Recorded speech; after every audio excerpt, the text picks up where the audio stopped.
Game on, ladies and gentlemen. How are you doing? It's Jay Keaton here. You're listening to Box Score Media. It is Friday, November 6th, 2020. We still don't have a president, but we do have Box Score Media, so don't worry about it. All your problems will be solved in the next couple of days. Oh man, just what a week of just nonsense in the news. But the publicity is running rampant over just nonsense of the presidential election. Everybody's losing their minds. Everybody's going crazy. But this is why we have our our little getaway that I like to call the sports world. Our relief for the week. This could be your relief for the week, so remember to like, subscribe, and tell a friend about Box Score Media. Podcast is uploaded every Monday and every Friday, so I'll be here every Monday and Friday giving you sports recaps and predictions, all right? Let's get right into it. As you know, I don't ever discriminate against any sport. So I'd like to talk about what happened in the English Premier League on Monday night. We got Fulham versus West Bromwich Albion. Fulham wins 2-0. Cordova Reed gets a goal in the 26th minute and Ina in the 30th minute. Also, we had Leeds United versus Leicester City. Leicester City wins 4-1. Barnes with a third-minute goal. Tillmans with a 21st and 90-minute goal, and Vardy with a 76. And I don't know much. I know the sport of soccer. Watch it. I don't know about a lot of the rules. I think one of the dumbest things about soccer is the added time they put on. Final time's supposed to be 90 minutes. Why do they got to add time unless it's a tie game? But if my math is right, Leicester City is leading 3-1 at the end of final time at the 90th minute. So they're up 2 goals. Why would you add another minute on there? So that he scored this. Tillman scored his second goal in extra time. Why would the refs give extra time if one team's up 3-1? I don't understand that. Completely stupid. It's a dumb rule. But anyhow, like I said, I don't discriminate against any sports. I try to fulfill everybody's need. And plus, with the NBA and MLB, NHL all done for the season, I'm going to have to throw something in there to fill in some time. So that's enough with soccer. Congratulations to Fulham and Leicester City. Whatever. All right, some more familiar sports. Monday Night Football. We saw the Buccaneers defeat the Giants 25-23. I didn't think this game would be as close as it was, especially the Giants being 1-6 and the Buccaneers being 5-2 on the season. But Monday Night Football, you never know. NFL, you never know. Giants score. Golden Tate receives a touchdown. Former Notre Dame wide receiver scores a touchdown with about 18 seconds left. They go for 2. The Giants don't get it. Tampa Bay ends up winning.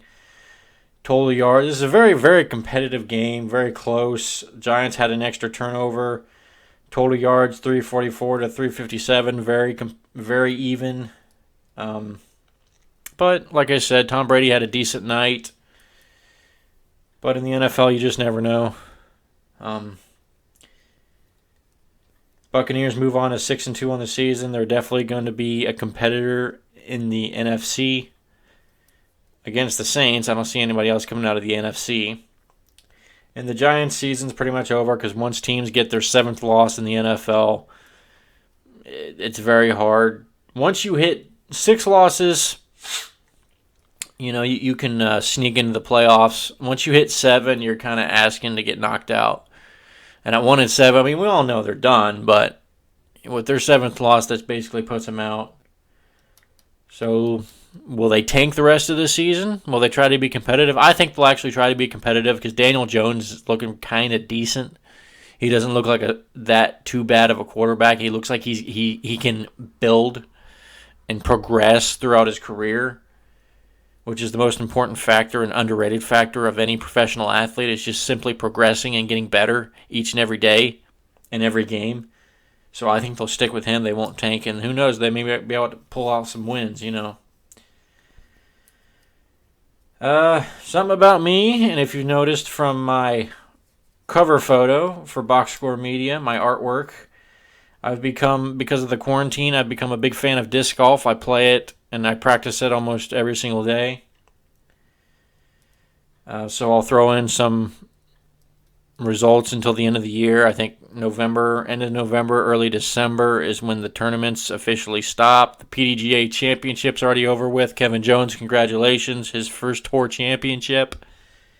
But there's a couple of tournaments here and there, professional on the A tier of the PDGA. This week on Sunday, in the Oklahoma Open, the winner was Logan Harpole. I've never heard of him. He's a local player. He scored -21 under par with 3 rounds of action, a 48, a 50, and a 56.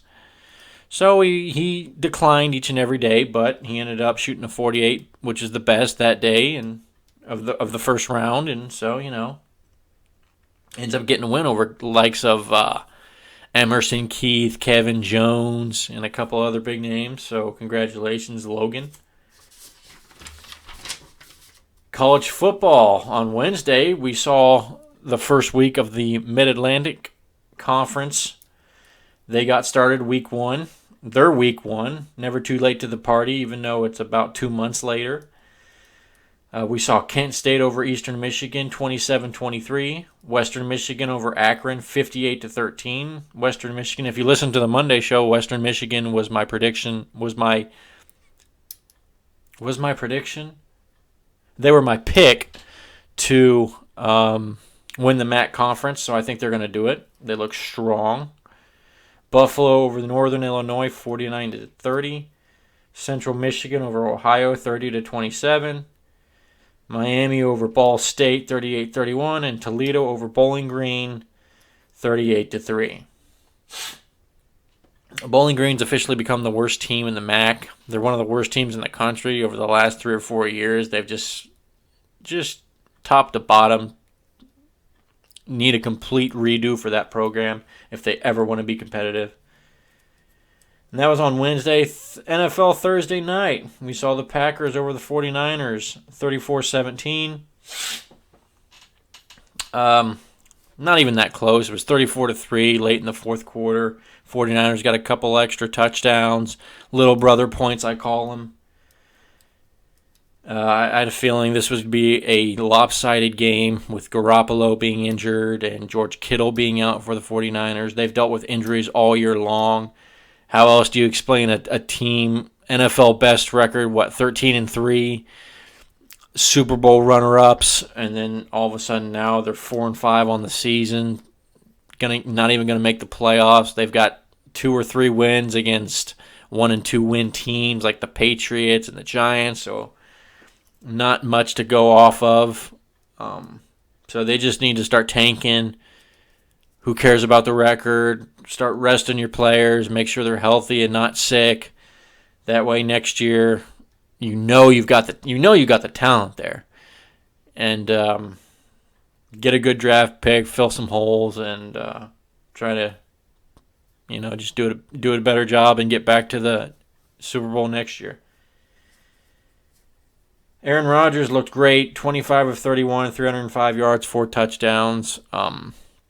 Man, he's looked even though Green Bay, even though he's not winning any Super Bowls, no NFC championships, no divisions, he's looked fantastic the last couple years.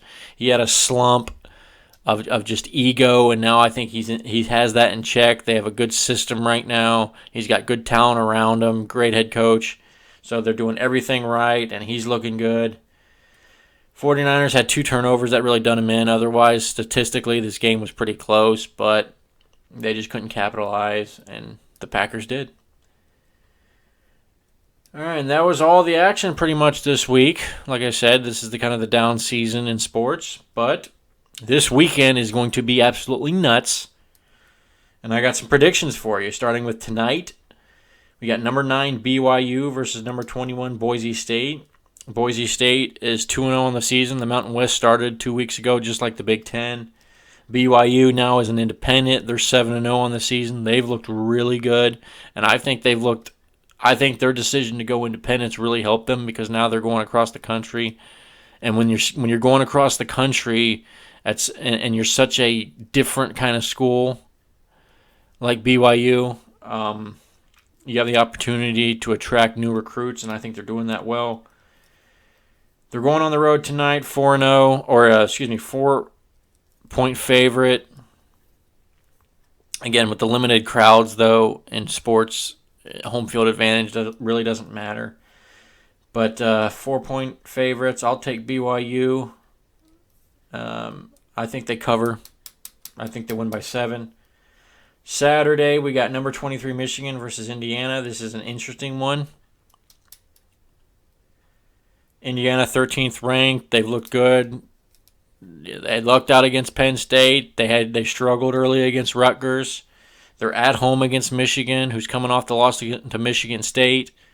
I really like Michigan to bounce back, but if this could be one of those games where if they don't start off hot, talking about Michigan, if they don't start off hot and they start turning the ball over and they start making mistakes, Indiana is well capable of capitalizing on that, and because of that, this makes this game very interesting.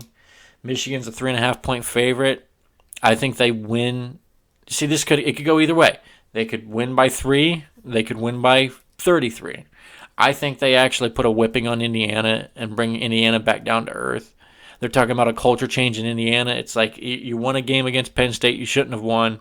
You played a Rutgers team who won a game because of 7 turnovers that Michigan State had in week 1 of the Big Ten season. But I'm going to have to predict Michigan just comes out on fire and just lays the whooping on them. I don't see any other way. They have too much talent, a lot of speed, good defense. They should be able to handle Indiana pretty solid in this game.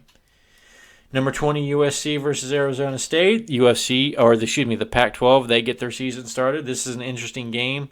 USC 10.5-point favorite. It's interesting because USC is a very good school. I'm surprised they're ranked where they are. I think they have a lot of talent with JT Daniels at quarterback. I saw them against Notre Dame 2 years ago, and they looked good, and they're just right there. They are a couple of players away from being the top team in the Pac-12. They're right there. They've just got a few kinks in their armor that they got to work out, and if they do that, they could be a dynasty again. I'm serious, but 10.5 against Arizona State. I think Arizona State covers, but I think it's a 3-point win for USC. I think they get it done and get their first win of the season. Cocktail party. Number 8 Florida versus number 5 Georgia. Georgia's a 3-point favorite. I think Georgia rolls on them in this one. Florida kind of struggled a little bit against Missouri in the first half. I think Georgia's a really good team. I think defensively they're solid. They're a lot like Notre Dame. They're solid on defense. Their offense struggles. They struggle on offense. Florida's got a really good offense, but they're terrible on defense. And when you see that, you understand that you got to play defense, especially in the SEC. So I'm going to predict that Georgia's offense gets rolling this week. They put up some huge numbers. Florida makes too many turnovers, too many mistakes, and the Georgia's defense holds. And Georgia wins this one by at least 14. They well cover the spread, and they win the rivalry game. Okay, and now the big one. The one that's got me nervous, it's got me shaking. Number 1 Clemson travels to South Bend to take on the number 4 Notre Dame Fighting Irish. Clemson's 5.5-point favorite. They started off early in the week. I think they were 6. So it's come down a little bit since Trevor Lawrence has announced that he's going to be out. They've had some defensive players come down with injury, so they're going to be out on Clemson. But the problem is they are just so darn stacked in every aspect. That Breeze, that defensive lineman for Clemson who made a big play against Boston College, he's huge, he's cocky, he's arrogant, which actually makes for a good football player, so I wouldn't be surprised if he gets a lot of playing time and makes some noise. Notre Dame's offensive line, they returned everybody, they looked good. One of the best rushing attacks. They're the number one rushing team before contact. My issue, though, is can Ian Bucken can Tommy Rees, first of all, as offensive coordinator, who I've said he's overrated as an offensive coordinator. He's never done anything good. And this is the type of game that Notre Dame usually has where they think they can play with Clemson. If Brian Kelly goes into this game with the mindset, we can play with Clemson, we're just as good, we have the athletes, they're going to get smoked. Clemson's quarterback is a freshman, but he's freaking unbelievable. He had a really good game last week against Boston College. It's just a couple of mistakes that Boston College took advantage of. Clemson's secondary is good. They're not great, so if Notre Dame has a chance in this game, they've got to throw the ball down the field, and I don't think they will. I think they'll be timid and not take enough chances. And if they do that, that's when it's going to be a struggle, and they might keep it close, but then Clemson's going to find a way to score late and then just roll them over in the fourth quarter. It's going to be one of those games where if you see Notre Dame trying to do the little pop passes, the sweeps, and they get nothing, and they don't take any chances. To me, this whole game is about Notre Dame taking chances. If they don't take any shots downfield, because Clemson does have small defensive backs, and Notre Dame has slow receivers, but they've got tall receivers. You've got to be able to get the ball to your tight end. You got to be able to throw the ball deep and make some big plays. And if they can't do that, and we'll see this just like Boston College did. We'll see this early on in the game. Notre Dame taking shots down the field. If they don't do that, because eventually the running game, as good as it is, they're going to get stalled out on it. But if you don't see them taking any shots downfield, they're going to get beat. Because it's just something you have to do. You have to play like you're undermanned, and you need luck in order to win this game, because that's the only reason they're going to do it. I don't care that Trevor Lawrence isn't playing. I don't care that Clemson's defensive line is hurting. I don't care. They're too talented, too well coached, too much pride, too much cockiness, too much everything against them, against Notre Dame, for Clemson to lose this game based on a Revolutionary War battle. Line up, you take a shot. We've got to take chances as a Notre Dame team. You got to take chances there, and if you don't do that, you're going to get beat. My prediction, I think, I so badly want Notre Dame to win this game, but I think I'm going to have to go with what my gut feeling says, and it's going to be DJU pulling it out for Clemson in the end, finding a way to get the ball down the field and make a play. Game-winning field goal. Clemson wins by 3, 24-21, something like that. Notre Dame will have their chances, but they'll have too many penalties, too many mistakes, and not enough gambles that are going to pay off, and they'll find a way to lose this game. They won't find a way to win. They'll find a way to lose. That's my gut. I hope I'm wrong. But I don't think I will be. But go Irish anyway. All right, Sunday, NFL action. We got 4 games to talk about. These are the best ones. Seahawks taking on the Bills. Seahawks 6-1. The Bills are 6-2. Seattle 3-point favorite on the road. I think the Bills get this one. Going across country. We know Russell Wilson's hot. We know Seattle's got the talent. We know Pete Carroll can coach. And we know that the Bills they're up and coming, but they're not there yet.